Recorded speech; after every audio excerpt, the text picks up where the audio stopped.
लग्न हा आयुष्यातला महत्त्वाचा क्षण, कारण त्याच्यामुळे आयुष्याला कलाटणी मिळते, चांगलीही आणि वाईटही. जोडीदार कसा मिळेल यावर ते अवलंबून आहे. पण काही जणांच्या बाबतीत जोडीदार मिळणं हीच मोठी समस्या झाली. चांगला की वाईट हे नंतर ठरेल, पण आधी जोडीदार तर मिळू देत, अशी अनेक विवाहिच्छुक मुलामुलींची व्यथा आहे. त्यांच्यासाठी येणारे 2024 हे वर्ष तरी दिलासादायक ठरणार आहे का?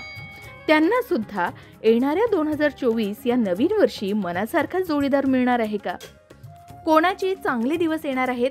चला जाणून घेऊयात, पण त्याआधी आमच्या चॅनलला सबस्क्राईब करा, बेल आयकॉनला क्लिक करा. तुम्ही जर हा व्हिडिओ फेसबुकवर पाहत असाल तर फेसबुक पेजलाही फॉलो करा. तर शनिदेव या वर्षी वर्षभर शुभस्थितीत राहणार आहेत. यामुळे येणाऱ्या वर्षात अनेक विवाहिच्छुक मंडळींसाठी अच्छे दिन येण्याची शक्यता आहे. 2024 मध्ये शनिदेव आपल्या मूळ स्थानी अर्थात कुंभ राशीत राहतील. कुंभ राशीमध्ये शनिदेवांचं वास्तव्य शुभ मानलं गेलंय, कारण तिथे तो स्वगृही असतो. राहू वर्षभर मीन राशीत राहील आणि केतू कन्या राशीत प्रवेश करेल. शिवाय राहू आणि केतूचा शुभ प्रभाव सर्व राशींच्या प्रेम जीवनात दिसून येणार आहे. तुमच्याही राशीला त्याचा लाभ कसा होणार हेही बघूया. तर सर्वात पहिली राशी आहे मेष राशी. मेष राशीच्या लोकांना प्रेमाच्या बाबतीत 2024 मध्ये कठीण परीक्षेला सामोरं जावं लागू शकतं. तुमच्या जोडीदारासोबतच्या तुमच्या नात्यात काही काळ बिघाडही होऊ शकतो आणि तुम्हाला वेगळं होण्याची इच्छाही निर्माण होऊ शकेल. पण सबुरीनं घ्यावं, परिस्थिती बदलूही शकते. आपल्या जोडीदाराशी झालेले मतभेद विकोपाला गेले तर अकारण दुसऱ्या व्यक्तीबद्दल आकर्षण वाटून तुमच्या नात्यात तणाव निर्माण होऊ शकतो. म्हणून समजुतीनं वागलात तर प्रेमाचा मोबदला प्रेमानंही मिळेल. त्यानंतर आहे वृषभ राशी. वृषभ राशीच्या लोकांना येत्या वर्षात प्रेमसंबंधांमध्ये खूप चढ उतारांना सामोरं जावं लागू शकतं. काही कारणांमुळे तुमच्या नात्यात तणावही वाढू शकतो आणि अशा स्थितीत तुम्हाला असं वाटू लागेल की तिसऱ्या व्यक्तीने येऊन तुमचं प्रकरण सोडवावं. या प्रकरणात आपण प्रत्येक विषयावर आपल्या जोडीदाराशी मोकळेपणानं बोलल्यास आणि सत्य न लपवल्यास चांगलंही होऊ शकेल. येणाऱ्या नवीन वर्षात तुम्हाला तुमच्या प्रेम जीवनात अनेक आव्हानांना सामोरं जावं लागू शकतं आणि तुम्हाला कुटुंबातील सदस्यांकडून वेगवेगळ्या दबावांनाही सामोरं जावं लागेल. यासाठी तुमचे आणि जोडीदारांचे नाते प्रेमाने घट्ट बांधलेले असेल तर हसत खेळत मार्ग निघून जाईल. त्यानंतर मिथुन राशी. मिथुन राशीच्या लोकांसाठी नवीन वर्ष प्रेमसंबंधांच्या बाबतीत खूप छान असणार आहे. नात्यात सुधारेल आणि ऋणानुबंध अधिक घट्ट होतील.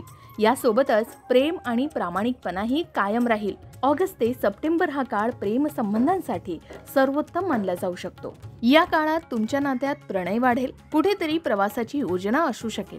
मार्च महिन्यात नात्यात काळजी घ्यावी लागेल. जर तुम्ही सिंगल असाल तर फेब्रुवारीमध्ये तुम्हाला चांगला प्रेम प्रस्ताव येण्याची शक्यता आहे. त्यानंतर कर्क राशी. कर्क राशींच्या प्रेमीयुगलांसाठी 2024 हे वर्ष खास असणार आहे. तुमच्या सर्व योजना यशस्वी होतील आणि तुम्ही तुमच्या प्रियकराला प्रेमाच्या बाबतीत प्रभावित कराल. प्रेम संबंधांमध्ये नवीन ऊर्जा आणि प्रेम दिसून येईल. यावर्षी तुम्हाला तुमच्या जोडीदारासोबत रोमांस करण्याच्या अनेक संधी मिळतील.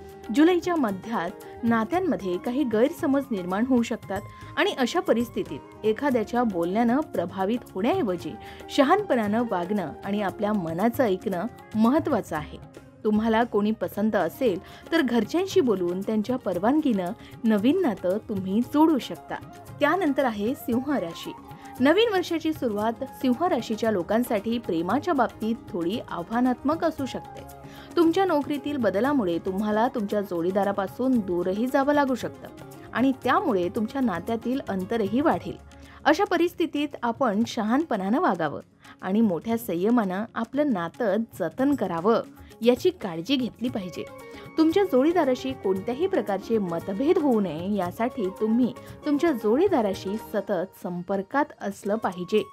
सप्टेंबर नंतर तुमच्या प्रेमसंबंधांमध्ये परस्पर समंजसपणा आणि सामंजस्य वाढायला आणि नातं दृढ व्हायला सुरुवात होऊ शकेल. त्यानंतर आहे कन्या राशी. कन्या राशीच्या लोकांचे 2024 मध्ये जोडीदाराशी वाद होऊ शकतात. तुमच्या भावनांवर नियंत्रण ठेवता येत नसल्यामुळे तुमच्या नात्यात तणाव वाढू शकतो. या वर्षात प्रेमसंबंधांमध्ये दुरावाही वाढू शकतो. शिवाय बाहेरील हस्तक्षेप टाळणं आणि प्रत्येक विषयावर जोडीदाराशी मोकळेपणानं बोलणं चांगलं होईल. तुम्ही तुमच्या भावना मोकळेपणानं व्यक्त कराव्यात, पण आपल्या जोडीदाराला स्वतःचे निर्णय घेण्यासाठी मात्र वेळ द्यावा. प्रेमसंबंधांना पुढे नेण्यासाठी परस्पर समंजसपणा आणि संयम आवश्यक आहे. कन्या राशींसाठी प्रेमसंबंधाच्या बाबतीत या वर्षाचा मध्यकाळ चांगला राहणार आहे. त्यानंतर आहे तूळ राशी. तूळ राशीचे प्रेमी येत्या नवीन वर्षात आपल्या जोडीदारांचे मन जिंकण्यात यशस्वी होतील आणि एकमेकांचा हात धरून प्रेमाच्या मार्गावर पुढे जातील. शनिदेवाच्या शुभस्थितीमुळे यावर्षी तूळ राशीसाठी विवाहाची जोरदार शक्यता आहे आणि तूळ राशीला त्यांच्या जोडीदारासोबत चांगला वेळ घालवण्याची संधीही या काळात मिळणार आहे.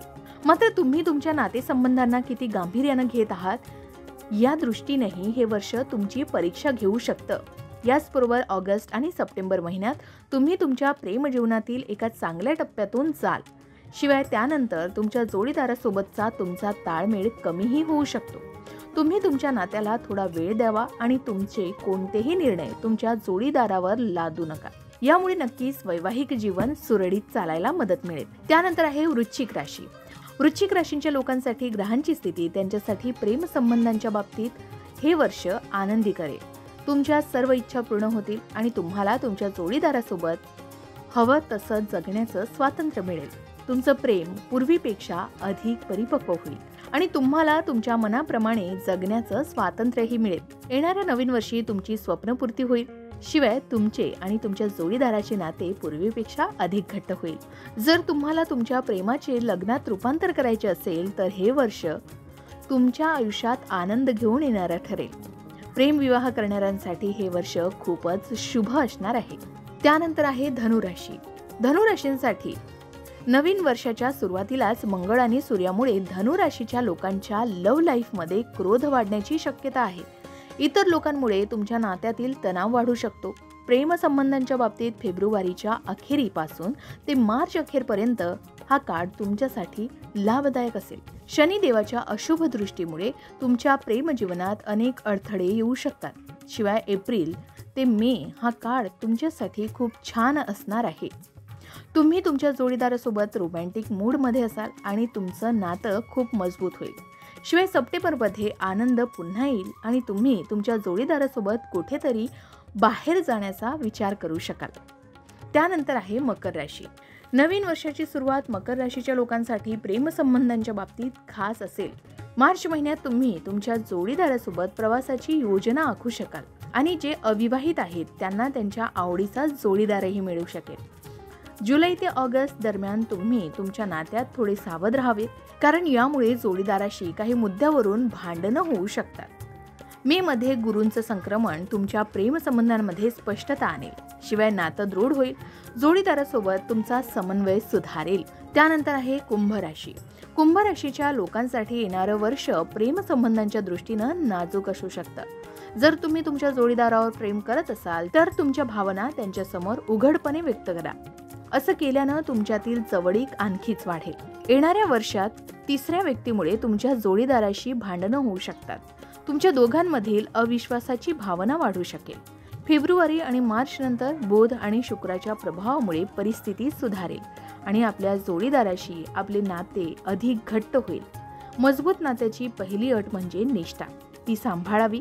यामुळे नक्कीच वर्षाच्या शेवटी तुम्ही कुठेतरी रोमॅन्टिक सहलीला जाण्याचा विचार करू शकाल. त्यानंतर आहे मीन राशी. मीन राशीच्या लोकांना प्रेमाच्या बाबतीत यावर्षी रोमांसच्या अनेक संधी मिळतील आणि येणाऱ्या नवीन वर्षी तुम्ही तुमच्या जोडीदारासोबत एका अप्रतिम रोमॅन्टिक सहलीला जाऊ शकता. फेब्रुवारी आणि मार्चमध्ये तुम्हाला खूप संयम बाळगण्याची गरज आहे. शिवाय ऑक्टोबर ते डिसेंबर दरम्यान तुमच्या जोडीदाराशी काही मुद्द्यावर मतभेदही होऊ शकतात आणि त्यांच्या आरोग्यावरही परिणाम होऊ शकतो. जुलै ते ऑगस्ट हे महिने प्रेमसंबंधांच्या बाबतीत सर्वोत्तम सिद्ध होते आणि तुम्ही एकमेकांसोबत चांगला वेळही घालवाल. तर येणाऱ्या 2024 या नवीन वर्षामध्ये तुमच्या राशीलाही मनासारखा जोडीदार मिळणार का? यातील तुमची राशी कोणती? आम्हाला कमेंट करून नक्की सांगा. अशाच प्रकारच्या माहितीपूर्ण व्हिडिओसाठी लोकमत भक्ती चॅनलला नक्की सबस्क्राईब करा आणि बेल आयकॉनला क्लिक करा, म्हणजे आमच्या नवनवीन व्हिडिओचं नोटिफिकेशन तुम्हाला मिळत राहील. तसेच योग्य आध्यात्मिक मार्गदर्शनासाठी लोकमत भक्तीच्या फेसबुक पेज आणि इन्स्टा पेजला लाईक आणि फॉलो करायला विसरू नका.